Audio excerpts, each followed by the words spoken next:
In this video, I'll be talking about the 6 principles of success and what might be holding you back if you're already following these principles. That's coming up next.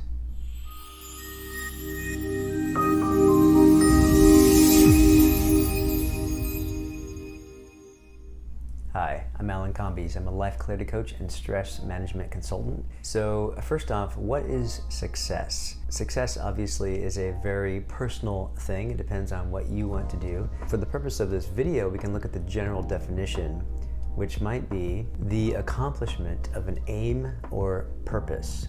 In his book, The Strangest Secret, Earl Nightingale, famous personal development guru, define success as the progressive realization of a worthy goal. If we take a look at these definitions, they're not just about achievement, they're about the journey, they're about a progressiveness, right? And I think that's really important, and I like Earl Nightingale's definition because if we have something that really means something to us, then it's going to be about the steps that we take, the action that we take, the emotion that we feel, that is going to be a big part of that process. I truly believe that you and I were put here to grow, to expand, and a part of that is figuring out what we want to accomplish in our lives and take steps in those directions, the creative process. Some people in self-help might call it the manifestation process. To me, it looks very simple. We're here to grow and to experience and to experiment and expand, right? When it comes to success, that is success in life. It's living, right? It's living and experiencing life. So, the 6 principles of success. Number 1, know what your outcome is. What is it that you want to achieve? Now, if you're anything like me, sometimes you get a little hung up and you think, well, wait, is that really what I want to achieve? Or is there something else that I want to achieve? I'll be talking about this in a little bit, but one of the things that can get in the way of these 6 principles of success, because they're very basic, they're very logical, they're very laid out, what can trip us up is our emotions and not understanding what our feelings are trying to communicate to us. And so if you hang out in the video, I'm going to be sharing and talking about that towards the end of the video. Now, to expand a little bit on this first step, always know your outcome. Just as important is knowing where you're starting from. Where are you starting from? Like, where's the starting point? If I didn't know I was in Los Angeles and I wanted to get to New York, you know, how would I know which direction to begin traveling in, right? If I didn't know where I was starting, it would take me a long time to figure out how to get to New York.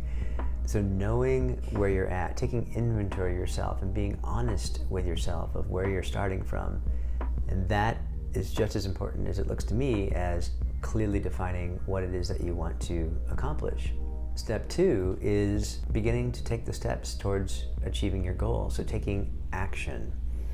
Now, I know in a lot of self-help and personal development and law of attraction circles, there's this idea that you can sit and think about something and manifest something. And, in a way, I think there's some truth to that. I mean, I've certainly thought about a friend or an experience I'd like to have, and next thing you know, they call me, right? Or, things just seem to kind of fall into place that way. But when it comes to wanting to accomplish certain goals in our life, if we are not completely in alignment with these things, if we're not emotionally and psychically sort of in alignment with these desires that we want, well then movement is going to be critical, because the action steps we take, what you're doing is by taking the steps forward, you are instructing, you are giving your unconscious mind the proof that it needs that you do indeed want to go in this direction. Oftentimes we get tripped up in the action process, again, because of emotion and not understanding what those feelings and emotions are. The third step is paying attention to the feedback that you're getting. So paying attention to the results you're getting as you take that action. If I have the desire to travel from Los Angeles to New York, I've established I'm in LA, and I want to get to New York, and I go off on my trip. I travel for 24 hours, maybe by car, and I wake up and I'm in Oregon. I see street signs that say Oregon. I might have to go, I may have made a wrong turn somewhere. I may need to make some adjustments here, right? And so you need to be honest with yourself and the feedback you get. What some of us do, and I've certainly been guilty of this, when we wake up and we realize we're in Oregon, we go, I screwed up, I'm no good, I don't know how to follow directions, I don't know how to travel, I can't do this. And so I'm just not gonna, I guess I'm living in Oregon from now on, right? And so we get defeated rather than just using our results as feedback and making adjustments. We get caught up, we get self-defeated. And once again, understanding our emotions is a key factor in this. And that moves us to step 4. We need to be willing to make changes in our behavior, right? If I'm going from LA to New York and I end up in Oregon, I'm gonna need to make some changes in my behavior. That willingness is what is going to allow you to begin to zero in your focus. As you make adjustments, there's the old metaphor of a guided missile, right? So when that rocket is fired, it initially is going all over the place, and then as it gets closer and closer, it zeroes in on its target. But it's doing a lot of this. A plane, right? Flying from one city to the next, it's constantly making adjustments. It doesn't go in a straight line. It's making adjustments the whole time until it lands where it needs to land. And so our feedback loops, our emotions, our ability to use our sensory acuity and see where we're going and make those adjustments is crucial when it comes to success and achieving the things that we are looking to achieve. The 5th step is one of the most important, and it is, where is your focus? Where is your focus? So I mentioned earlier, if my focus is on, I'm in Oregon, I wanted to get to New York, but I'm in Oregon, and my focus is, I screwed up, I'm no good, I'm not capable of doing this, well then I'm going to continue to get more of that negative feedback, and I'm going to feel defeated, right? It's not going to fill me with the motivation and the inspiration that I need to continue. And so where is your conscious awareness and focus? Now the other thing is, we might have an unconscious sort of pattern for going to these defeated sort of attitudes, whether it's how we were raised or just something we learned along the way. This is why really understanding your emotions can be critical. Now what do I mean by that? Well, if I am setting out on a journey to achieve a certain outcome, and I come up against emotions at any point along the way, emotions that are uncomfortable and they don't feel good, well, there's a very, we've sort of been taught that emotions are bad, and so we don't want to take that feedback. We want to pretend it's not there. We want to shove it down, ignore it. We want to numb it out with, substance abuse or anything, right? What we're actually doing is ignoring a very, very powerful tool that we have at our disposal. And that tool is your guiding system. It's your emotional guiding system. And so if I notice that I am in uncomfortable feelings, and I think those uncomfortable feelings are telling me that I'm no good and I screwed up and I might as well give up, well, I'm misreading those signals. What those emotions are actually telling me is that I am preoccupied, I've gotten off course, and I am caught up in thought that is going against who I truly am. It's going against my true nature. And so as I begin to wake up and use that feeling as an indicator that it's time to shift my focus, it's time to step back and look at the big picture, well then I can then ask myself, okay, where do I need to focus? What's the next step?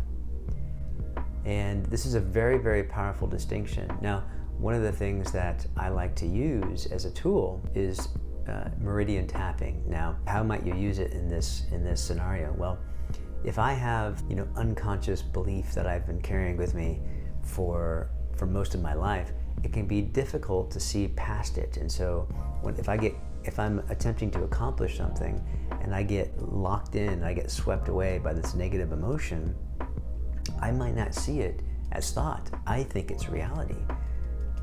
I think, and it, for all intents and purposes, it is my reality, because thought creates our reality. It's not reality, but our reality is created through the power of thought.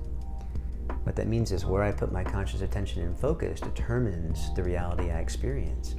And so if I'm experiencing a defeatist, sort of not good enough reality, well, that has nothing to do with what's really going on. It has everything to do with the thoughts that I'm preoccupied with in that moment. And so if I can begin to admit and accept that what I'm actually up against is the power of thought, and simply use something like tapping to aim at the thoughts, to take a look at the thoughts, to draw the unconscious into the conscious awareness, and use the tapping. What the tapping does is it allows you to interrupt that sort of communication between the thought and the nervous system. And as you notice the thoughts, aim, notice the feelings, aim, tap, you're sending a calming signal to the nervous system, which begins to help loosen the grip that thought has on your conscious awareness. And then you are more free to choose where you'd like to focus on in any given moment. And the power of choice is extremely powerful. It is your superpower to have the choice of where you want to focus your energy and attention. And finally, the sixth principle is really to look to gratitude. Look to gratitude for what has worked in your life already, and do your best to do things in a win-win-win manner. What does that mean? Well, the more you focus on life, the more you focus on other people, the more you focus on serving other people, the more you will get back. And so you really want it to be a win for other people, you want it to be a win for yourself, and you want it to be a win for your ecology, other people in life, the greater good. As you use these principles and move forward, because really it's logic. If we review, principle 1, know your outcome and know where you're starting from. Principle number 2, take action. Take steps. Even the smallest steps will begin to help you align and create trajectory. Step 3, pay attention to your results and the feedback that you're getting. Step 4, have flexibility. Understand that you're going to be making adjustments the entire way towards that outcome. Step 5, where is your focus? Check in with yourself. Are you focused on the outcome? Are you focused on what you can do in the moment? Are you focused on gratitude? What are you focused on psychologically? Where is your attention and focus going? Are you getting caught up in negative feedback loops? It's that awareness that can really serve you when it comes to achieving what you want to achieve in life. And step 6, again, is looking to gratitude and looking for those win-win scenarios, because none of us are doing this alone. We are all connected, and the more we serve that connection, the greater the reward and success. This is Alan Combies, transformational coach, stress management consultant. You can watch these videos next. If you haven't already, please subscribe to the channel, hit the like button, and hit the little bell so you're notified of when I put out videos like this every week. Thanks so much for watching. We'll see you in the next one.